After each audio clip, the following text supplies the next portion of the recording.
Tenemos niños felices, amén. Bueno, bienvenidos de nuevo. Vamos a entrar al mensaje y quiero mencionar lo siguiente.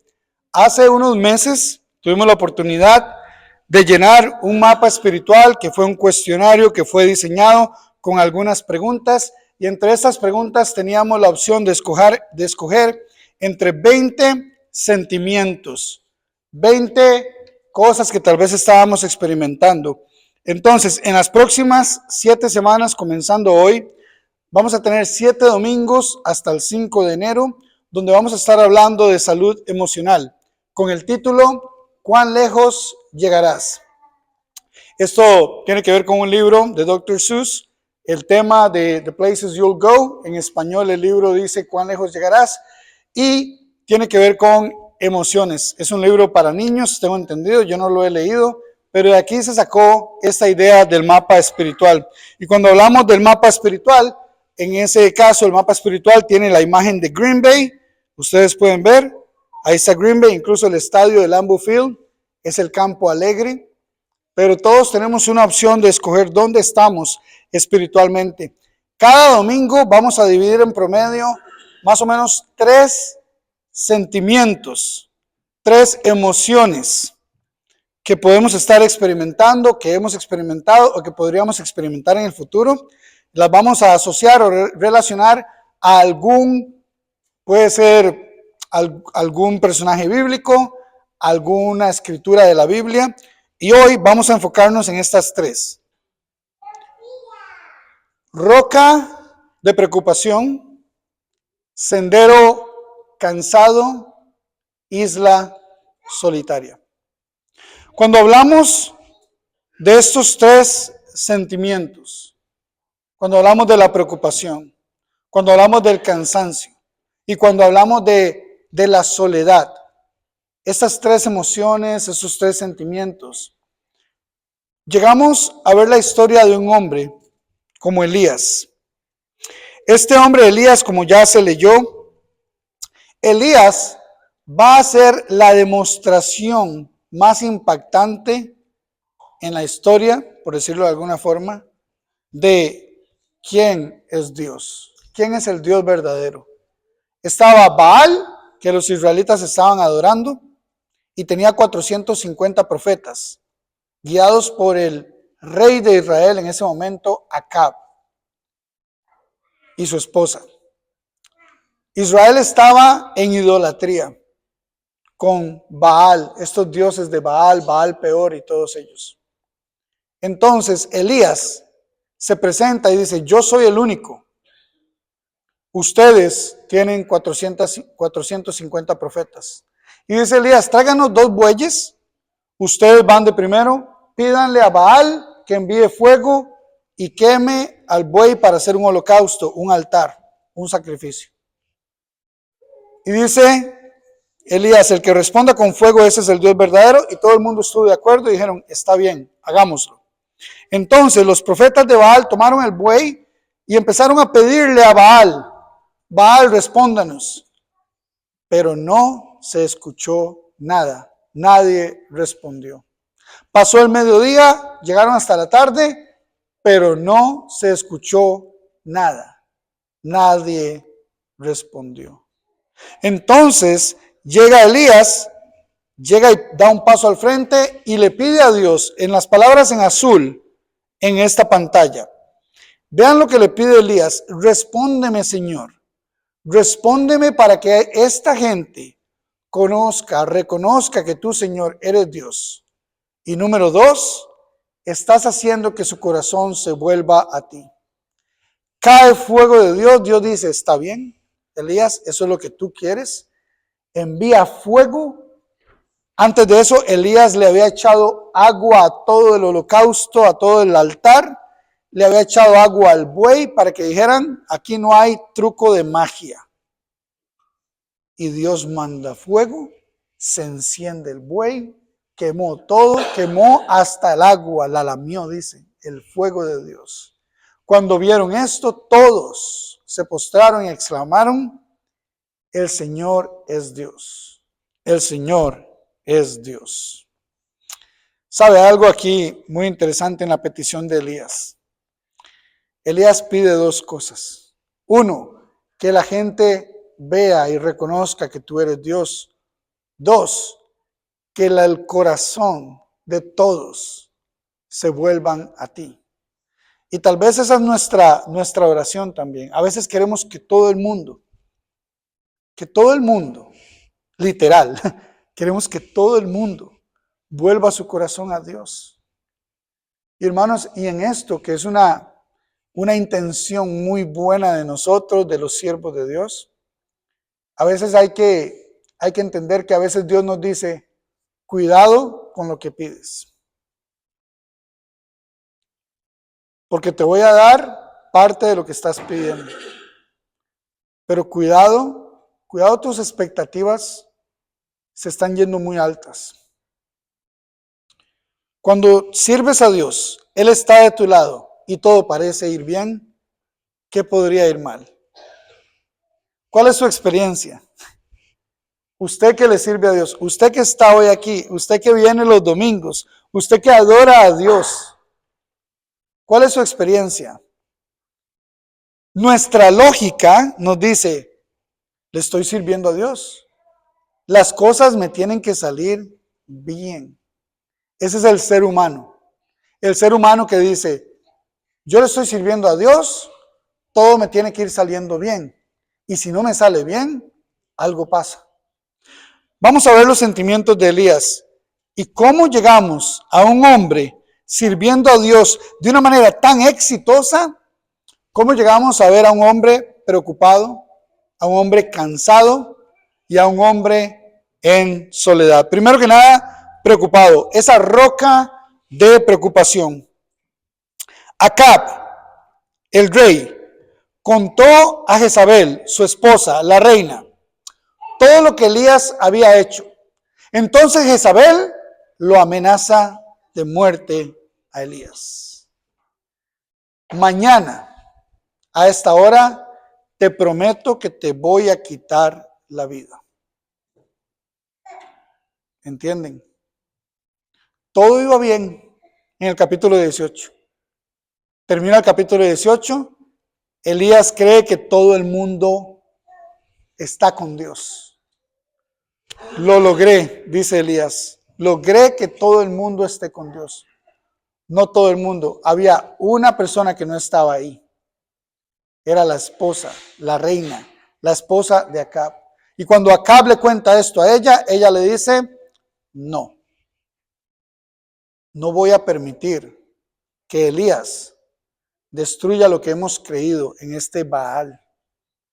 Y le amenaza de vida a Elías. ¿Y qué pasa con Elías? Elías se asustó y huyó para salvar su vida. No sé si usted alguna vez ha estado así tan preocupado, pero los siervos de Dios podemos experimentar preocupación y podemos experimentar ansiedad. Cuando hablamos de preocupación, hablamos de la mente. Dejamos que nuestra mente more en problemas. Dejamos que nuestra mente esté viviendo en problemas y dificultades y no salimos de ahí. Estamos en preocupación. Cuando hablamos de ansiedad, son esos sentimientos. El sentimiento de incertidumbre tal vez de un evento inminente, algo que va a pasar. Hay gente que tiene ansiedad sobre la muerte. Y es cierto, todos vamos a morir. Es un evento inminente, va a pasar. Pero hay gente que tiene ansiedad y temor por cosas que son inciertas sobre el futuro. Ayer Margot ¿fue ayer o antier? A la corte, ¿verdad? Y ahora nos contaba, ¿puedo compartir eso? Y ahora nos contaba, digamos, ella de que todo el rato iba pensando en lo que iba a pasar. Y cuando llegó, lo que iba pensando que iba a pasar, no pasó. Saben, hay un estudio que dice, pongan atención a este estudio, 90% de sus temores en la vida nunca se realizan. ¡Wow! Y hoy no estamos hablando de miedo. Otro domingo vamos a hablar de miedo. Pero imagínense esto. 90% de las cosas que usted le tiene miedo que le van a pasar, no pasan. Dios creó al ser humano, Dios es tan perfecto y nosotros a veces dejamos de confiar en Él. Y todo es incierto y todo es ansiedad y todo es preocupación. Aquí tenemos suficiente evidencia para Elías para pensar que él sí realmente corre peligro su vida. Pero también tenemos evidencia para pensar que Elías acababa de hacer un milagro tan enorme en contra de 450 profetas. Dios manda fuego, Dios escoge a Elías, Elías hace una oración. En ningún momento Dios le dijo eso específico de que iba a mandar fuego. Elías nada más oró, confió en Dios y Dios mandó el fuego. Pero ahora que le atacan su vida y ahora que le amenazan su vida, Elías huye. ¿Tiene sentido eso? ¿Tiene lógica? En parte sí hay evidencia. Yo en el año 2019, yo no sé si ustedes sabían, algunos no saben esto, otros sí tal vez, pero yo era fotógrafo. Yo tenía cámaras Nikon. Yo tenía todo equipo de fotografía. Yo hacía ministerio y tomaba fotografía. Cuando estaba en la universidad, yo le tomaba foto en los partidos de los Grizzlies, de la NBA, de Memphis. Yo me sentaba ahí, yo hablaba con jugadores de la NBA, los entrevistaba para un periódico en Memphis. Yo fui fotógrafo, o he sido fotógrafo casi 20 años. Pero sí, cosas que no saben de mí. Por eso dicen, Diego toma fotos. Bueno, sí, llevo 20 años de tomar fotos. Solo que ahora las tomo con un celular. Tal vez pronto, en un tiempo, cuando Catherine tenga su buen trabajo, me voy a comprar otra cámara. Una Nikon o una Canon, no sé. Pero yo tomaba fotos y nos estábamos preparando para ir a dejar a Dana a España, donde su mamá, donde mi suegra. Y entonces yo dije, voy a vender todo mi equipo. Voy a vender todas las cámaras y mi equipo. Y las puse en venta. Y en Costa Rica, y estoy seguro que no es el único país que esto pasa, pero en Costa Rica hay una red de estafas que incluso opera desde la cárcel, y no lo quise decir en el sermón en inglés para que la gente diga, yo nunca voy a ir a Latinoamérica, pero sí nos puede generar un poquito de ansiedad si nunca hemos estado ahí donde esto pasa. La cuestión es que un hombre muy amable, un muchacho, estuvo hablando conmigo y me las quería comprar, y el día que venía a comprarlas, yo cometo el error de darle la dirección de mi casa. No debía haber hecho eso. Aquí la gente vende en Marketplace. Catherine me manda a cada rato a comprar algo en Marketplace. Y yo a veces siento que estoy corriendo peligro en mi vida. Por $5. Por unas botas de nieve que pude haber comprado por $15 en Costco. Pero sí, las vendí. Y el hombre me dice, ya voy para allá. Y cuando llega un carro, le digo, ¿de dónde está usted? Y me dice, bueno, no pude ir, pero mandé un Uber. Ponga las cámaras y todo en el Uber. Y yo le dije, no. Le dije, yo ocupo el dinero. No, ya está en la cuenta. Y me mandó un pantallazo falso, que el dinero había sido depositado y yo lo vi que era falso. Yo decía, no, en mi cuenta no está. Sí, esto y lo otro. Yo le dije al Uber, váyase, es una estafa, yo voy a llamar a la policía. Inmediatamente el hombre me amenazó de muerte y me dijo, te voy a vaciar, dicen así los de la cárcel allá, te voy a vaciar, te voy a meter el cuchillo. En ese momento se me olvidó que yo era un ministro. En ese momento se me olvidó que Dios está de mi lado. En ese momento se me olvidó todo. Llamé a Catherine y le dije, váyase para donde mis papás, no venga para acá. Llamé a ella, bueno, y le dije, voy a recoger a Dana. Fui a recoger a Dana al colegio y la fui a recoger y fuimos donde mis papás y ahí pasamos la noche. Fui a la policía, hice el reporte policial y todo. Pero a veces nos sentimos así, nuestra vida corre peligro. Y a veces algo tan interesante como preguntarnos, cuando estoy sirviendo a Dios, por ejemplo, ¿cuál es mi mentalidad? Esta es la primera pregunta que quiero hacerle. ¿Cuál es su mentalidad? Si la preocupación tiene que ver con esa mente, esos pensamientos que están en problemas, en dificultades. La ansiedad tiene que ver con ese sentimiento de incertidumbre. ¿Cuál es la mentalidad cuando servimos? ¿Ok? Cuando estamos sirviendo a Dios en nuestra vida. ¿Cuál es la mentalidad? Filipenses 2:5. Este versículo lo he leído mucho en nuestra clase de discipulado. Es el versículo que siempre me escuchan decirlo, ¿verdad? Todos los martes en la mañana hablo de este versículo. Tengan la misma mentalidad. La Reina Valera dice el mismo sentir. Y otra versión dice adopten la misma actitud. Esta palabra froneo, hace 9 años escuché a mi amigo Chase Turner hablar de esto y hablar de froneo. Y hasta el día de hoy, no sé por qué recuerdo esa clase. No recuerdo ni en qué país estábamos, pero lo recuerdo dar esta clase y aprendí la palabra en griego froneo, que significa esas 3 cosas. Significa mentalidad, significa sentir y significa actitud. Tengan la misma mentalidad, los mismos pensamientos de Jesús. Froneo. Tengan los mismos sentimientos, el corazón de Jesús. Tengan la misma actitud, el comportamiento de Jesús. Algunos de ustedes han escuchado sobre las terapias psicológicas que hay en la psicología profesional, psicología clínica. Por ejemplo, algunos de ustedes han escuchado sobre esta, cognitivo-conductual, el enfoque cognitivo-conductual o la terapia cognitivo-conductual. Usted va donde una psicóloga, a veces usted le puede preguntar cuál es su enfoque y le va a decir, yo soy cognitivo-conductual o yo soy del psicoanálisis, psicoterapeuta, etc. Hay muchos que en este país sobre todo son cognitivo-conductual. Cuando hablamos de cognitivo-conductual, piensen en esas 2 palabras. Cognitivo es la mente, conductual, comportamiento. Cómo los pensamientos nos llevan a comportarnos de cierta manera. Es una de las razones principales por las que la gente va al psicólogo a buscar consejería, porque los pensamientos me están llevando a comportarme de una manera. Hermanos, el gran psicólogo, Jesús. Tengan el mismo cognitivo, el mismo conductual, el mismo emoción, la misma emoción de Jesús. Ahí están los 3 en un solo versículo. ¿Y cuál era esa actitud y cuál era esa mentalidad y cuál era ese sentimiento de Jesús?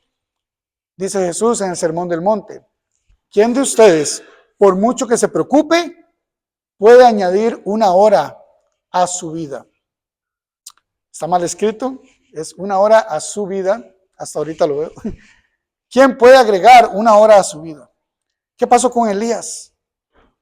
Elías le dicen, para esta hora mañana vas a estar muerto. Jesús dice, ¿quién de ustedes, por mucho que se afane, se preocupe, va a agregar 1 sola hora? O sea, imagínense la preocupación de Elías. Me están amenazando de muerte, pero de eso, ¿de qué le sirve? Ahora bien, Jesús dice y termina aquí, no se preocupen. Si usted alguna vez me dice a mí, Diego, no se preocupe, yo espero que usted tenga la solución. Lo peor que un esposo le puede decir a su esposa, esto lo he notado en 11 años de matrimonio, lo peor que un esposo le puede decir a su esposa es, no te preocupes, deja de pensar en eso. Es lo peor. ¿Por qué? Porque ellas saben, número 1, no tenemos la solución. Número 2, porque ella no quiere que le dé la solución, ella sabe que no la tiene. Ella lo que quiere es ser escuchada. ¿Entiende eso? Apúntelo si no está casado. Y si está casado, también apúntelo. Y llévela a almorzar y le pide perdón. Porque lleva tantos años tratando de darle la solución. Jesús nos da la solución. Jesús dice, no se preocupen porque todo, dice el versículo 33, todo lo que por lo que usted se preocupa, yo lo proveo. ¿Entiende la diferencia?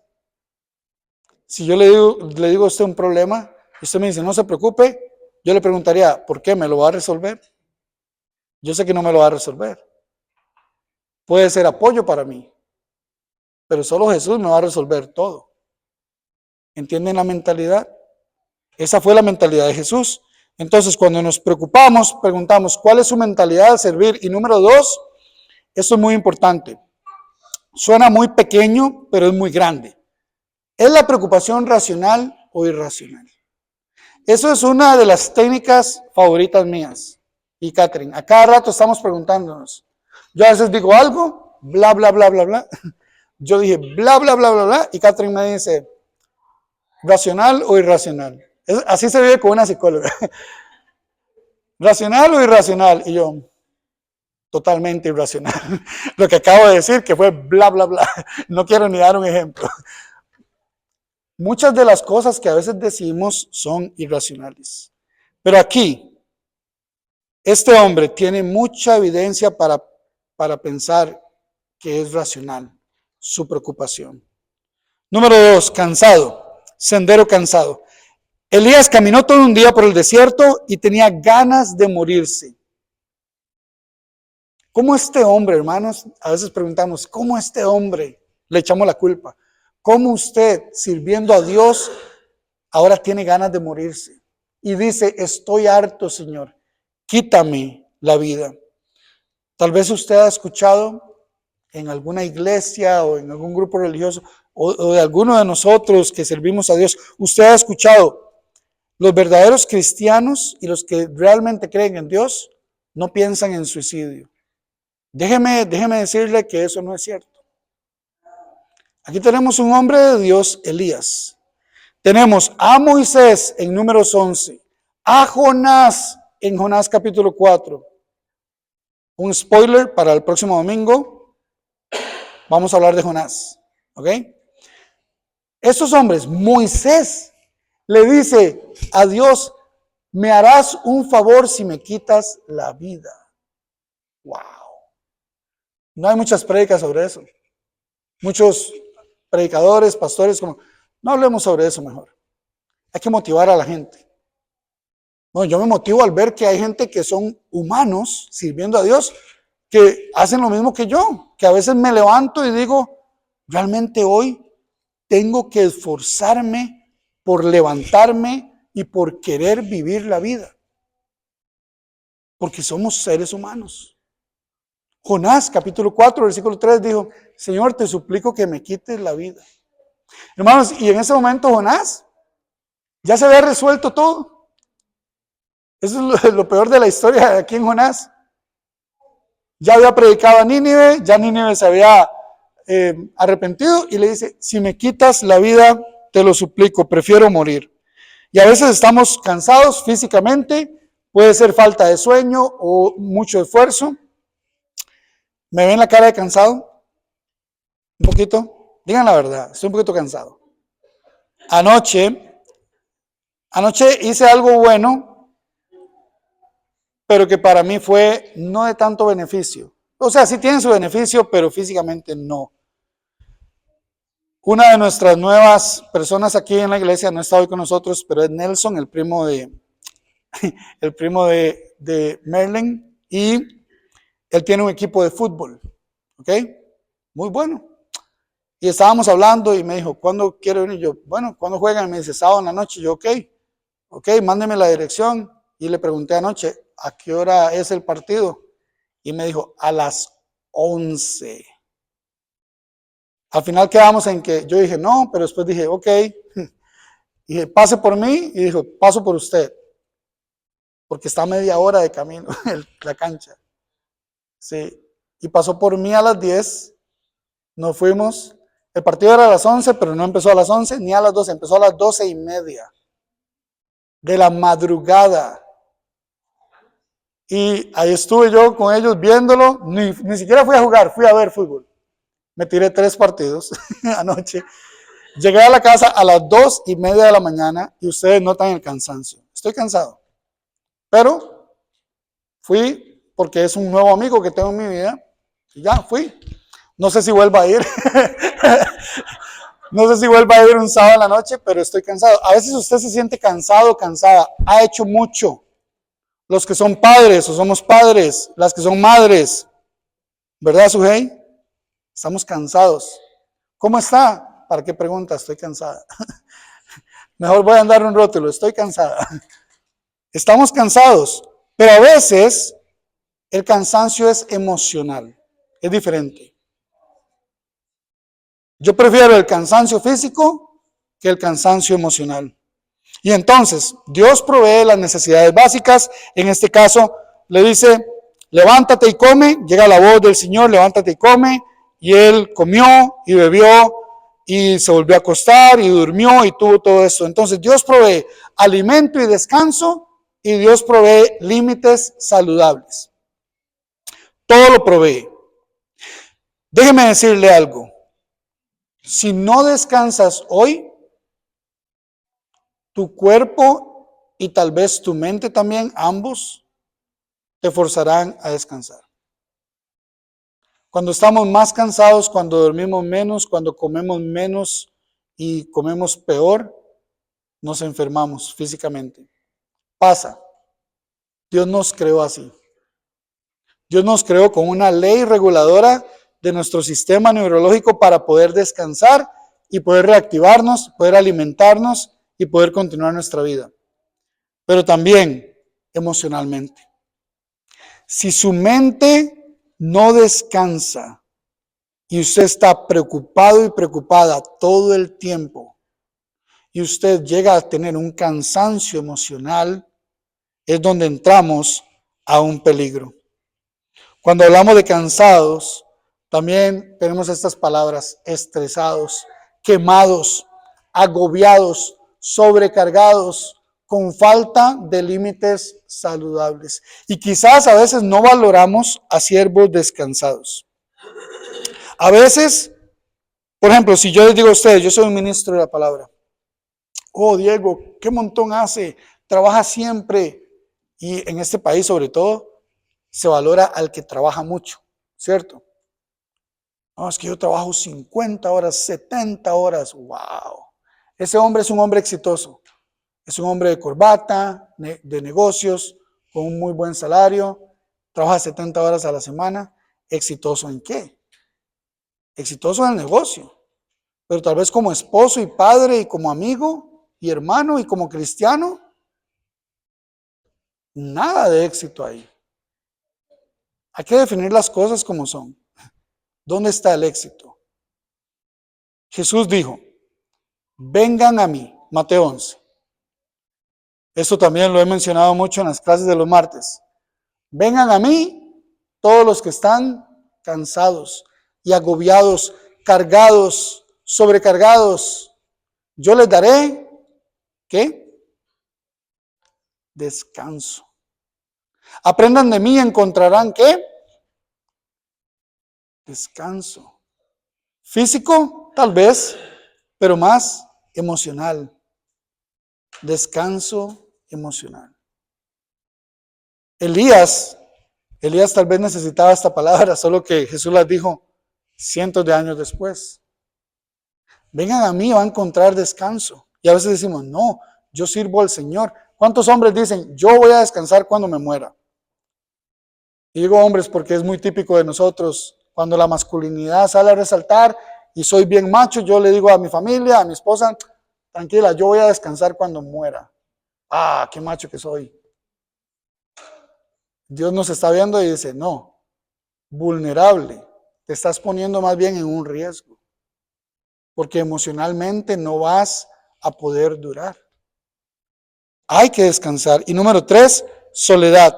Elías dijo, vean cómo se presenta, antes de hacer el milagro, así empezó hoy el texto. Ismael lo leyó y esta fue la primera palabra. Yo soy el único que ha quedado. Yo soy el único. Wow, Elías. Qué nivel de pensamiento, qué nivel cognitivo. Es decir, yo soy el único. Hay una gran diferencia entre lo que es solitario versus soledad. Jesús, por ejemplo, solía retirarse a lugares solitarios para orar. Esto es importantísimo. Todos necesitamos momentos a solas. Por ejemplo, cuando usted va al baño, ocupa un tiempo a solas, ¿cierto? Pero hay momentos, espiritualmente hablando, donde necesitamos un momento a solas. Emocionalmente a veces estamos cargados porque no estamos suficientemente solos como Jesús para retirarnos a orar y a recargar. Hay personas que están acompañadas y aún se sienten solas. Hay esposos y hay esposas que se sienten en soledad. No es que están solos. Hay hermanos, hay viudos y viudas y hay divorciados que no se sienten tan solos como algunos que están casados. Hay algo aquí que no está bien, ¿entienden? Porque estamos acompañados de personas, pero a veces nos sentimos solos. Elías se sintió tan solo que le dijo a su siervo, hasta aquí llegamos. Elías dice, puedes irte, ya no vamos a hacer más ministerio, hemos terminado. Ya sentía la soledad y después de ahí caminó al desierto y estuvo más de 40 días solo. Nosotros tenemos un Dios que nos provee de todo y otra necesidad básica que provee Dios es la consejería, escuchar. Dios se le acerca a Elías cuando está ahí Elías en el desierto y le pregunta esto: ¿qué haces aquí, Elías? Lo mejor que usted puede hacer con su familia, con su esposa, con su esposo, lo mejor que usted puede hacer cuando usted ve que la persona esté mal, haga preguntas. Cuando usted ve que su esposa está estresada, cuando usted ve que su esposo no está bien, haga una pregunta. ¿Qué haces aquí, Elías? Le dice Dios. Y le escucha. Hay que entender esto también. A veces creemos los pensamientos que nos repetimos. Usted se repite una y otra vez algunos pensamientos y termina creyéndolos. Le dice, ¿qué haces aquí, Elías? Pongan atención a la pantalla, voy a hacer algo, voy a presentarles esta diapositiva, versículos 9 y 10. Vean ahora los versículos 13 y 14. ¿Qué notan ahí? 9 y 10, 13 y 14. ¿Qué notan? Que es lo mismo, no cambia. La misma pregunta la hace Dios otra vez. ¿Qué haces aquí, Elías? Y él responde igual. Las dos veces dice, yo soy el único que ha quedado. Y aquí volvemos a preguntar, ¿es un pensamiento racional o irracional? Si usted piensa que usted es el único, cuando usted se dice a usted mismo o usted misma, ¿por qué a mí? ¿Por qué estoy pasando por esto? ¿Por qué nadie más? Cuando usted piensa, los demás, yo los veo que están bien y no les pasa lo mismo que a mí. ¿Por qué a mí? A veces tenemos que preguntarnos, ¿es ese pensamiento racional o irracional? Elías pensaba que él era el único. Y vean cómo termina Dios. Dios dice, regresa, Elías. Yo tengo a 7,000 como tú. Hay 7,000 que no se han arrodillado ante Baal ni lo han besado. Yo espero que algún día hagan una película de esto, hermanos. Me encantaría ver la reacción de Elías, porque no tiene precio ver la reacción cuando alguien se da cuenta. Todo este tiempo, estos 2 capítulos, he pensado, soy el único. No, Elías, no eres el único. Hay más como tú. Rápidamente voy a hablar de mi testimonio para terminar hoy. Yo no sé si usted se siente así como muchos, que hemos llegado a sentirnos que vivimos en preocupación o que vivimos cansados emocionalmente o que vivimos en soledad. Esa es la iglesia en la que servíamos en Costa Rica. Esta foto fue tomada en el año 2018, más o menos 160 miembros. Ahí estamos Catherine y yo arriba, en el centro. Por ahí tal vez nos pueden ver, no sé si lo llegan a ver. Y ahí servíamos. Y hermanos, y todo iba saliendo bien. Pero llegó un momento en el año 2017 donde empecé a tener yo ataques de pánico. 4 de enero del año 2017, en medio de vacaciones, me desperté a medianoche, fui al hospital, dejé a Catherine dormida en la casa y pregunté, ¿qué es lo que me está pasando? Siento que me voy a morir. y la doctora me dijo, señor Diego, si usted no pudiera respirar, ya se hubiera muerto. Yo le decía, es que no puedo respirar. Y me decía, pero si no puede respirar, ya se hubiera muerto. Y yo decía, tiene sentido eso. Pero igual no puedo respirar. Entonces la doctora, al final, a las 5 de la mañana, me dijo, Diego, váyase para la casa. Usted puede respirar. No sabía qué me estaba pasando. Después de unos días encontré una psicóloga y fue donde ella, buenísima, Ana Gutiérrez, le agradezco a ella inmensamente. Me ayudó, fuimos Catherine y yo. Yo había perdido el apetito y todo, y no estaba tranquilo emocionalmente, no sabía qué me estaba pasando, pensé, me estoy volviendo loco y me voy a morir. Y fui donde ella y aprendí algo. Eran ataques de pánico. Era algo que sucede a muchas personas.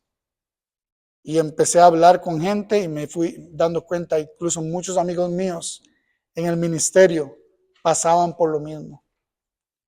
En el año 2019 fuimos a dejar a Dana a España.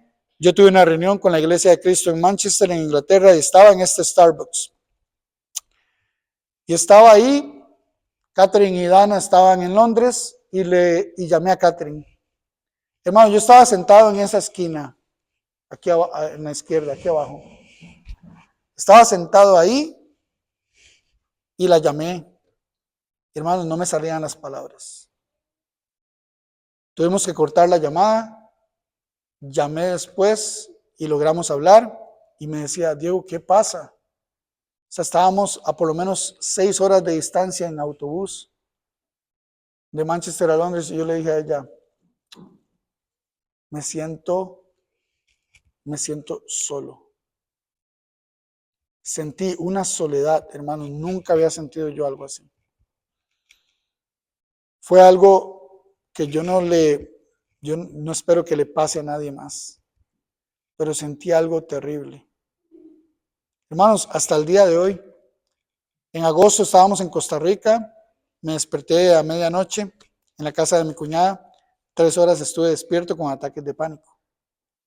La semana pasada me desperté, me levanté a medianoche, 1 hora y media con ataques de pánico. Hermanos, es algo con lo que yo vivo, es algo con lo que he aprendido a vivir. Ya llevo 8 años sabiendo que tengo ataques de pánico.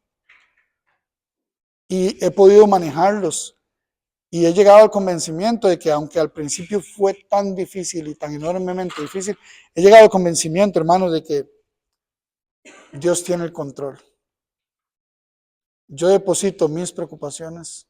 Yo me levanto con ataques de pánico, me cuesta respirar, bajo la intensidad de mi respiración, siento adormecimiento en las manos, las estiro. Yo me dejo llevar. Viene Acción de Gracias esta semana. Yo podría ser una persona que le pregunto a Dios y le reclamo y le digo, ¿por qué a mí? ¿Y por qué a nadie más? Y cuando me doy cuenta, mucha gente le pasa eso. Ahora, después de este sermón, 2 personas vinieron a mí y me dijeron, Diego, yo sufro eso también. Que si yo no predico de esto, no me dicen. 2 personas vinieron a mí y me dijeron, yo tengo eso. No estamos solos. A veces nos sentimos solos. Dios está de mi lado. Amén. Dios está de su lado. Amén. ¿Lo cree? Elías dejó de creerlo. Hoy tenemos la oportunidad de decir, Dios, la vida es dura. Lo que yo paso tal vez no lo pasa a otra persona, pero esa otra persona está pasando algo que yo no estoy pasando. Y todos estamos en el mismo riel tratando de vivir la vida y llevarla. Yo espero que esta lección tenga aplicación en su vida porque tal vez usted tiene un testimonio. Tal vez usted vive preocupado o preocupada. Tal vez usted vive cansado o cansada. O tal vez usted vive en soledad. O tal vez usted no vive ahorita así, pero lo puede llegar a hacer. Si usted tiene alguna necesidad hoy, yo le invito a que ponga su fe y confianza en Jesús. Póngase la mentalidad, el sentir, y la actitud de Jesús. Tenga eso mismo de Jesús. Gracias por su atención y que Dios les bendiga.